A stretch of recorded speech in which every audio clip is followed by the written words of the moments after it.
Hello mga Kusupard, kamusta kayo? Sabihin natin mga Kusupard, pag-uusapan po natin ng mga paraan para hindi ka matiis ng isang lalaki.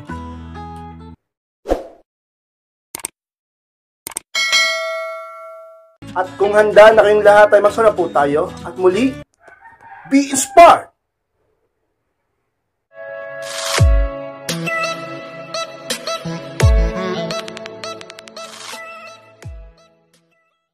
At ang unang paraan para hindi ka matiis ng isang lalaki, huwag laging yes ng yes. Yes, mas po dyan ang unang paraan para ang isang lalaki talagang hindi ka matiis. Sobrang hindi ka niya matitiis kapag ganyan ang katangian mo. Bakit? Bakit naman ka inspired? Pag hindi ako laging yes ng yes, malamang sa malamang, di rin niya ako matitiis. At biglang nag-aaway kami, nagkatalo kami, o kaya naman may mga problema at pagsubok kami. Oo naman nga maka-inspired dahil ang isang babae, hindi laging yes ng yes, hindi laging available, hindi laging free o nagbibigay ng oras sa kanya at nagpapakita ng sobrang pagmamahal, ay sigurado ka inspired na pinapahalagahan ng lalaki yan. At kung pinapahalagahan ka ng lalaki dahil ganyan ka, ganyan ang tingin niya sa'yo, diba? May value, tingin mo pa matitiis ka niya pag ganon? Yung mga babae na tunay na may value, yun yung mga babae na may respeto sa sarili nila at hindi laging available sa lalaki. Okay? At hindi sila mga kaladkaring babae. Okay? Hindi sila mga kaladkaring babae at hindi sila laging oola ng oo sa lalaki. Hindi sila masyado nagmamahal at nagbibigay todo sa pag-ibig. Kaya yung lalaki, nakikita yung halaga nila. Kaya yung lalaki, pinapahalagahan sila. Kaya sa mga pagsubok, problema, mga pag-aaway, pagkatalo, naiinis yung lalaki, nagagalit yung lalaki, o kung ano bang problema, ay hindi rin siya matiis. Dahil alam ng lalaki na may halaga siya. Dahil ganyan siya. At kaya naman ka-inspired.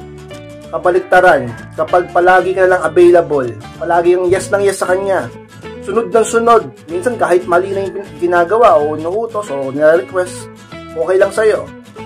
Dahil mahal ko siya eh. Mahal ko po eh. Diba? Eh magiging low value yung tingin ng lalaki sa'yo.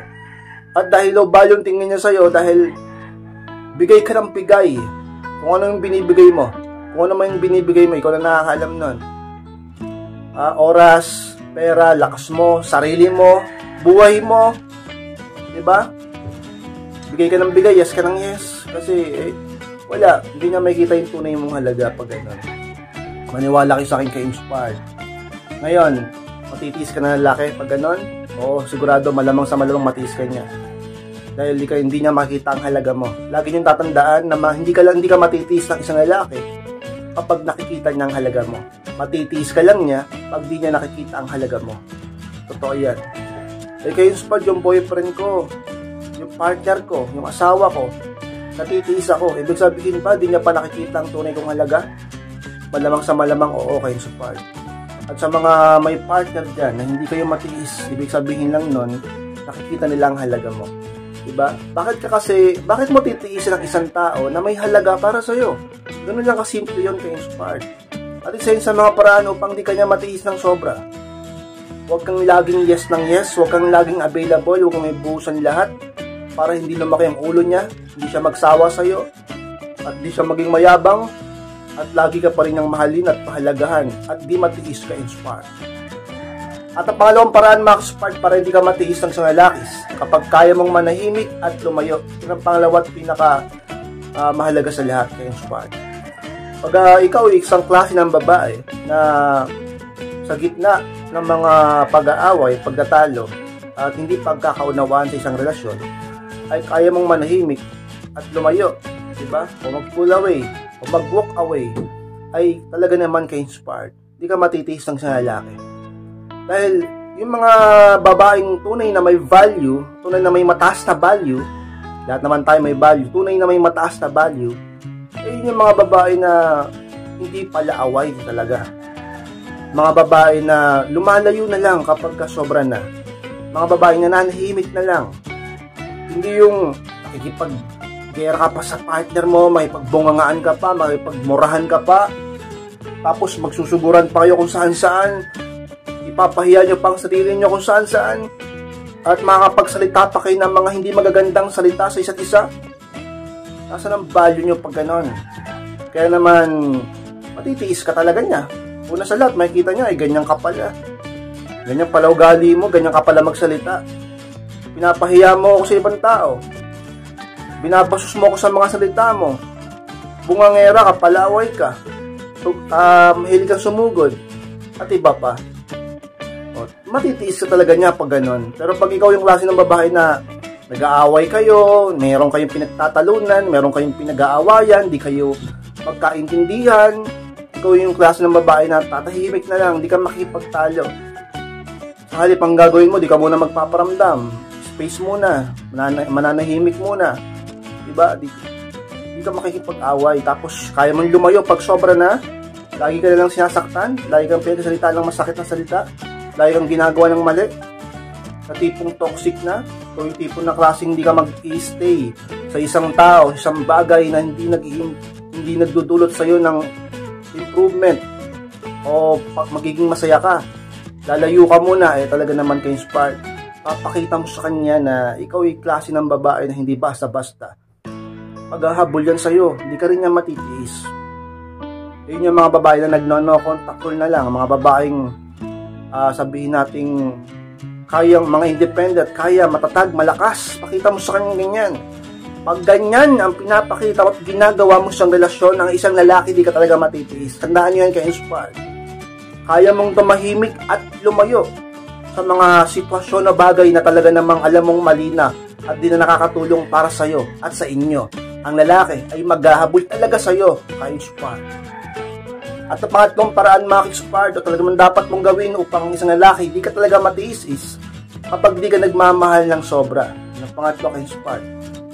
Pag hindi ka nagmamahal ng sobra, sigurado ako ka-inspired ang isang lalaki ay hindi magagawang lumaki ang ulo, hindi magagawang magyabang sa'yo, hindi tataas ang pride niya at malamang sa malamang di siya masyadong manlamig sa'yo o lumayo sa'yo. Hindi ka nagmamahal ng sobra. Ang isang pinaka-goal ng isang lalaki o babae sa relasyon ay mahalin sila ng sobra ng partner nila. At kapag nangyari yon, titigil sila sa paghahabol nila dahil nakuha na nila ang gusto nila na sobrang mahalin sila. Diba? Wala nang challenge, wala nang mystery. Kasi sobrang mahal na siya eh. Sobrang mahal mo na siya eh. Yung lalaki sobrang mahal mo na eh. Mahal mo na. Hindi na siya maghahabol sa'yo kasi sobrang mahal mo na siya. O boring na yun sa'yo.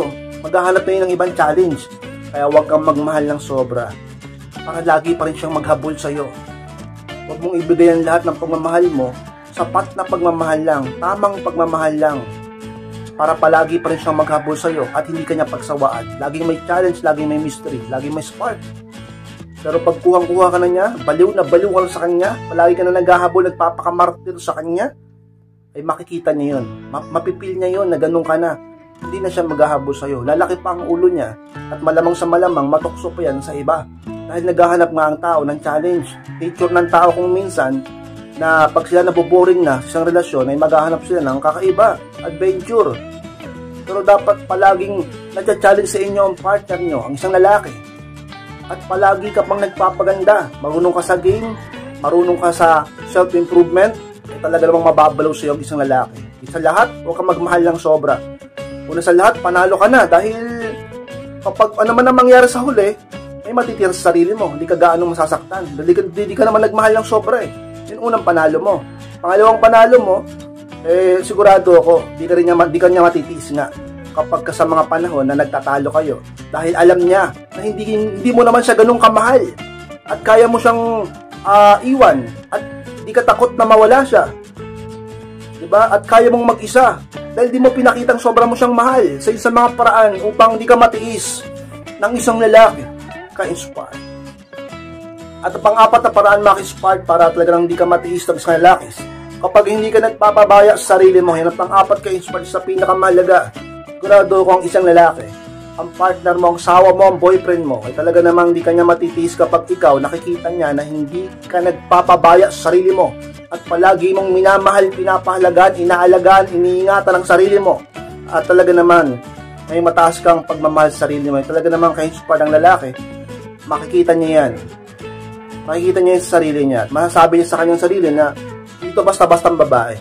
Ito ay klase ng babae na talaga namang dapat pahalagahan at mahalin. Dahil siya mismo minamahal niya ang sarili niya. Palagi niyong tatandaan na kung ano nakikita sa lalaki, minsan yun lang din ang nagre-reflect sa kanya, yun lang din ang babalik niya sa iyo. Halimbawa, di mo minamahal ang sarili mo. Hindi ka nagpapaganda, hindi ka nag-aayos. Diba? Tumulad kayo, may napanood ako kagabi. Yung sino ba yun? Sa Batang Quiapo, si nanay ni Tanggol, si Marites, nagpaganda siya. O, natak sa kanya yung mga tao, magpaganda kayo lagi. Diba? Lagi kayo magpaganda. Lagi kayo mag-ayos. Dahil kung gagawin nyo yan, hindi naman kayo magsisisi. Isa pa, hindi lang siya ang ma-attract sa inyo. Marami pang ma-attract sa inyo. At hindi lang taong ma-attract sa inyo pag nagpapaganda kayo at nag-aayos kayo. Pati ang opportunity. O kung naniniwala man kayo sa swerte, o pati swerte. Totoo ba yung ka-inspired? Pati yung mga magagandang bagay darating sa akin pag nagpapaganda at nag-aayos ako.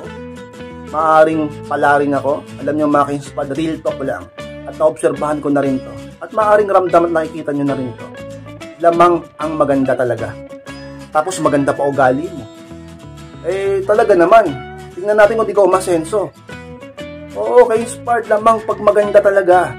Sa trabaho, sa negosyo, sa buhay, sa pag-ibig, lamang talaga pag may tsura eh. Tapos, dapat mahalaga, mabuti rin ang puso mo, mabait ka din. Hindi yung maganda ka nga, ang ganda nga na itsura mo, nag-aayos ka, attractive ka, lagi ka nag-aalaga sa sarili mo, pero ang pangit naman ang ugali mo. Basura naman ang ugali mo. Hindi naman kaaya-ayang ugali mo. Sigurado ako, sablay ka rin. Kaya naman, maganda ka na dapat, maganda pa ang ugali mo. Okay mga ka-inspired, sa isang mga pran upang ang isang lalaki ay sigurado ka-inspired na hindi ka matiis. At ang panlima at pinakahuli ka-inspired upang siguradong hindi ka matiis ng isang lalaki, huwag kang palaging magparamdam. Ang panlima at pinakahuli talaga ka-inspired lang nyo, pag di ka lagi nagpaparamdam, maiisip ng isang lalaki na hindi siya ganun kahalaga para sa'yo. Pag di ka lagi nagpaparamdam, lalambot ang lalaki, bababa ang pride niya sa'yo, at mawawala ang galit, ang emotional level ay maglalaho. Alam nyo, pag lagi ka kasi nagpaparamdam, maraming nabubuo dyan eh. Pag lagi ka nagpaparamdam, maraming nagtataasan nabubuo dyan na hindi nyo nakikita. Alin yun? Yung pride, yung emosyon, yung feeling pogi, yung feeling maganda. Ano pa? Maraming nabubuo dyan pag lagi ka nagpaparamdam. Pati na yung boredom. Naboboring din pag lagi kayo magkausap. Nakaka-boring din pag lagi kayo nagkikita. Nawawala yung excitement, nawawala yung pagkasabik, yung pagkamis at pagmamahal at pagpapahalaga, attraction at interest. Kaya wag lagi magparamdam, matutong magpamis upang lagi pa rin kayong sabik sa isa't isa. At ang lalaki, di ka matiis. Yung sport, sigurado ba yan? Hindi ako matitiis ng boyfriend ko. Hindi ako matitiis ng asawa ko, ng partner ko. Pag di ako palagi nagpaparamdam sa kanya, o naman ka-inspired, dahil ipapakita mo sa kanya na hindi ka laging needy, hindi ka laging attack, hindi ka laging clingy sa kanya, na hindi ka laging available at naghahabol ng atensyon at oras niya. Hindi ka laging sabihin natin nagpapabebe at nagdedemand sa kanya. Makikita ng lalaki yun. At ayaw namin masyado ng ganon. Totoo lang, bilang isang lalaki, naobserbahan ko na rin sa lahat ng karamihan ng kalalakihan na naging kaibigan ko sa buong buhay ko mula noon pa. Ayaw talaga namin ng sobrang babaeng laging nagpaparamdam, laging nangungulit at sobrang mabaliw sa amin. Gusto namin yung nag-challenge kami, kaya nga nanliligaw eh. Bakit yung ibang lalaki lagi pa rin nanliligaw? Kasi yung asawa nila, yung girlfriend nila, hindi naman patay na patay sa kanila. Tama lang, mahal lang sila. Kaya huwag kayong magmahal ng sobra, huwag kayong lagi magparamdam, huwag kang masyadong needy. Ikalma mo yung yung puso mo. Ikalma mo yung sarili mo. At ang lalaki, nandyan lang yan.